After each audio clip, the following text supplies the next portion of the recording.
सामरिक डिसाइपर की नई पहल, भारत के पड़ोसी देशों का विश्लेषण। यह advance study institute of Asia SGT university के द्वारा की जा रही है। यहाँ विशेषज्ञ पड़ोसी देशों को डिकोड करेंगे। सामरिक, जहाँ जानकारी नहीं रणनीतिक समझ बनती है।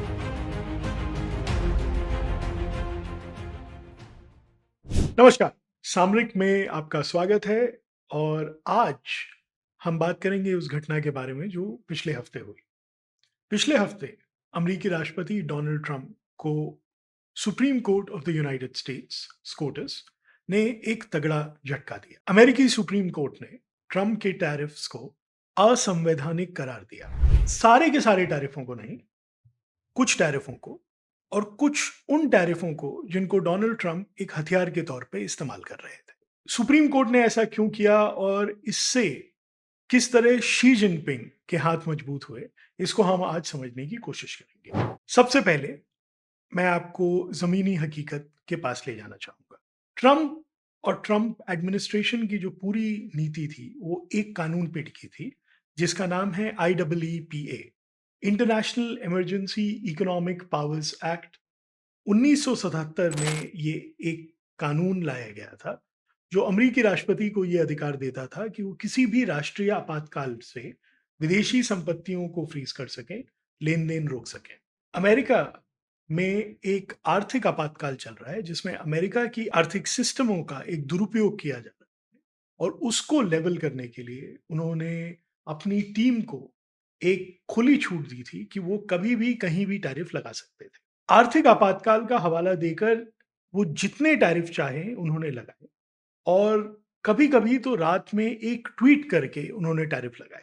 कई बार टैरिफ लगाए गए बिना किसी सीमा के, बिना किसी समय के, और बिना किसी पूर्व चेतावनी के। सुप्रीम कोर्ट ने 6 जज टैरिफ गिराने के मत में, और 3 जज जिन्होंने डिसेंट नोट लिखा, ये साफ कर दिया कि ये असंवैधानिक है। उनका ये मानना है कि टैरिफ एक तरह का टैक्स है और अमेरिकी संविधान के एक अनुच्छेद के तहत टैक्स लगाने का अधिकार सिर्फ कांग्रेस का है, राष्ट्रपति का नहीं। आपातकाल का नाम लेकर आप पूरी दुनिया की व्यापार व्यवस्था को बदल नहीं सकते, ये एक बड़ा मैसेज अमेरिकी सुप्रीम कोर्ट ने राष्ट्रपति को दिया। बदले में ट्रंप, जैसा उन्होंने अक्सर करते हैं, उन्होंने जजों को मूर्ख और देशद्रोही कहा। लेकिन टैरिफ हटने के कुछ ही घंटे बाद एक प्रेस वार्ता में ट्रंप ने यह साफ किया कि टैरिफ्स कहीं नहीं जा रहे हैं।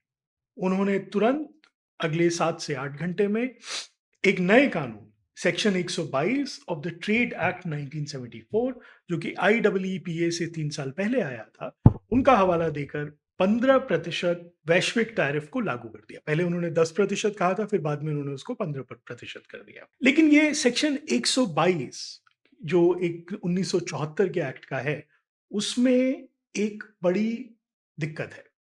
टैरिफ 15% से ज्यादा ऊपर नहीं जा सकते, और 150 दिनों में खुद ब खुद वो एक्सपायर हो जाएंगे अगर कांग्रेस ने उनको दोबारा से रिन्यू नहीं किया। ट्रंप जिस हथियार से लड़ रहे थे वो असीमित था, अप्रत्याशित था और तत्काल आता था।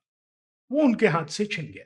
जो अब उनके पास है वो सीमित है, अस्थाई है और संसद पर निर्भर करता है। ये अब बराबरी का सौदा नहीं है, ये एक बड़ी रणनीतिक हार है। आप ये जानना चाहेंगे कि इन सब से चीन का क्या लेना देना, क्योंकि हम सामरिक में चीन और भारत के आसपास के देशों के बारे में बात करते हैं, क्योंकि टैरिफ की लड़ाई में जो सबसे पहला विकेट गिरा था, अगर हम क्रिकेट की के मेटाफर का इस्तेमाल करें, तो वो चीन का था। डिप्लोमेसी यानी कूटनीति में दूसरे पक्ष पर नुकसान थोपने की विश्वसनीय क्षमता को ताकत माना जाता है। ट्रंप की ताकत एक सरल संदेश पर आधारित थी कि मैं जब चाहूंगा, जितना चाहूंगा, उतना टैरिफ बढ़ा दूंगा। तो अगर आपको मुझसे बात करनी है और अगर आप अमेरिका के साथ डील करना चाहते हैं, तो तुरंत टेबल पे आए और मैं जैसा कहूं वैसा आप करें। बहुत सारे देशों ने समझौता किया, वियतनाम ने किया, मलेशिया ने किया, कंबोडिया ने किया, इंडोनेशिया ने किया, सबने रियायतें दी, सबने अपने टैरिफ कम करने के लिए कुछ ना कुछ दिया। चीन, जिनके ऊपर सबसे ज्यादा टैरिफ थोपे गए, जिनके ऊपर सबसे ज्यादा बातचीत की, ना उन्होंने नेगोशिएटिंग टेबल पे तुरंत आने से मना कर दिया, और उन्होंने अपनी तरफ से कोई भी ऐसी चीज़ खुली नहीं छोड़ी जिसको अमेरिका अवसर के रूप में इस्तेमाल कर सके। बीजिंग ने प्रतीक्षा की और बिना एक भी समझौता पे हस्ताक्षर किए, बिना कोई रियायत दिए, चीन का प्रभावी दर 7% से ज़्यादा गिर गया। अगर आप शी जिनपिंग की टीम में हैं, तो ये क्षण असाधारण है। आपने अपने पड़ोसियों से सौदे करके हासिल किए और आपके पड़ोसियों को जो रियायतें मिली, उससे ज़्यादा रियायत आपको मिल गई, बिना कोई कीमत चुकाए। जब हम टैरिफ की बात करते हैं, तो हमारे सामने जो सबसे बड़ा एक सवाल उठता है कि टैरिफ इतने महत्वपूर्ण क्यों हैं?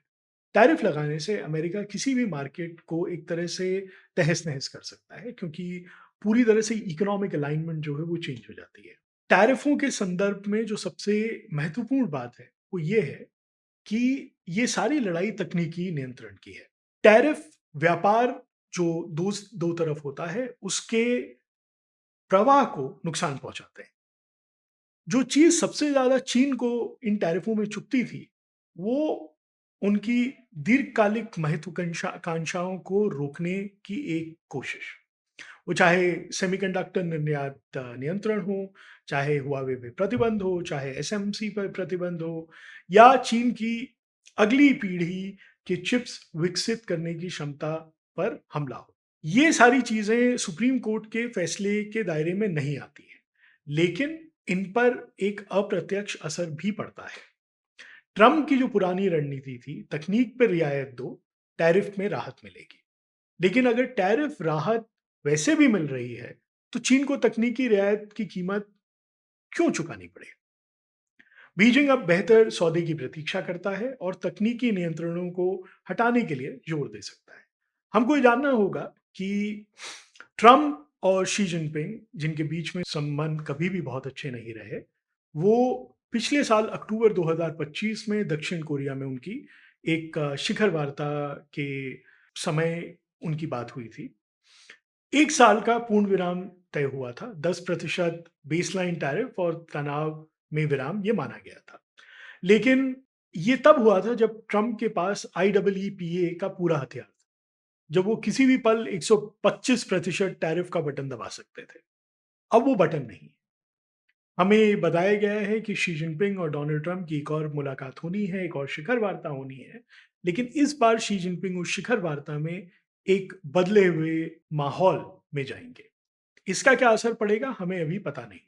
टैरिफों की इन लड़ाई में एक चीज जिसमें हमें ध्यान रखना चाहिए, वो ये है कि चीन अभी भी दुर्लभ खनिज, रेयर अर्थ मिनरल्स जिनको कहा जाता है, उनकी प्रोसेसिंग को लगभग 60 से 80% कंट्रोल करता है।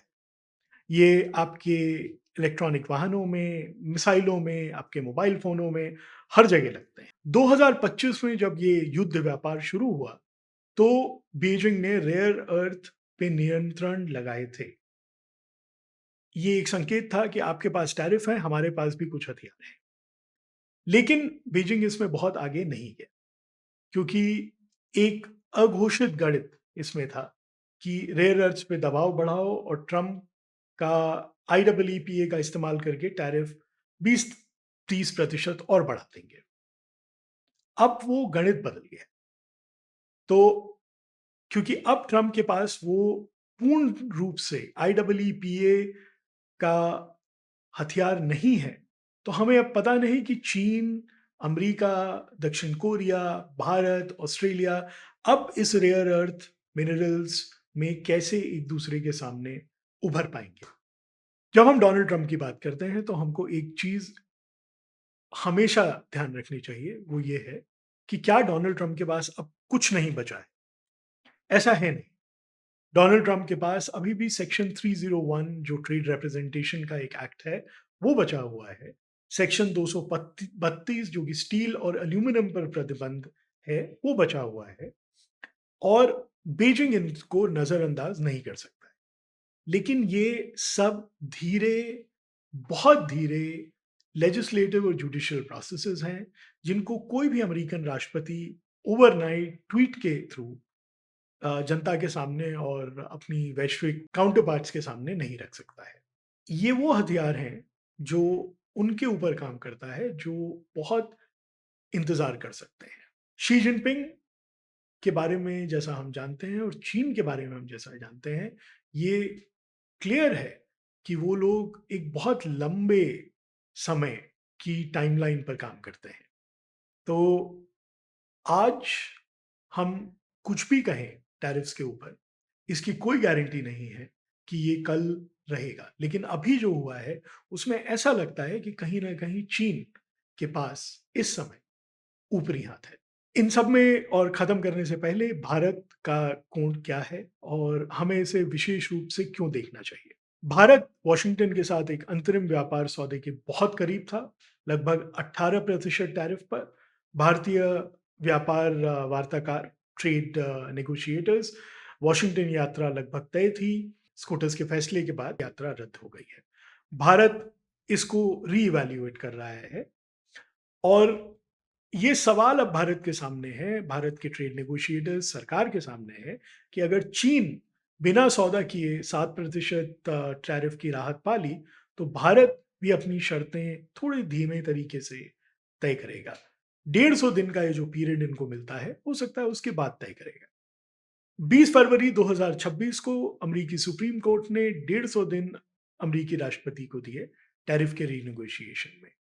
ये देखना है कि इन 150 दिनों बाद क्या होता है, क्योंकि अमेरिका में एक दिन डोनाल्ड ट्रंप के अंदर एक दिन भी एक बहुत बड़ा समय का पीरियड है और 150 दिन में तो आपको ये भी नहीं पता चलेगा कि क्या डोनाल्ड ट्रंप उसी निर्णय पे रहेंगे जो उन्होंने 150 दिन पहले किया था।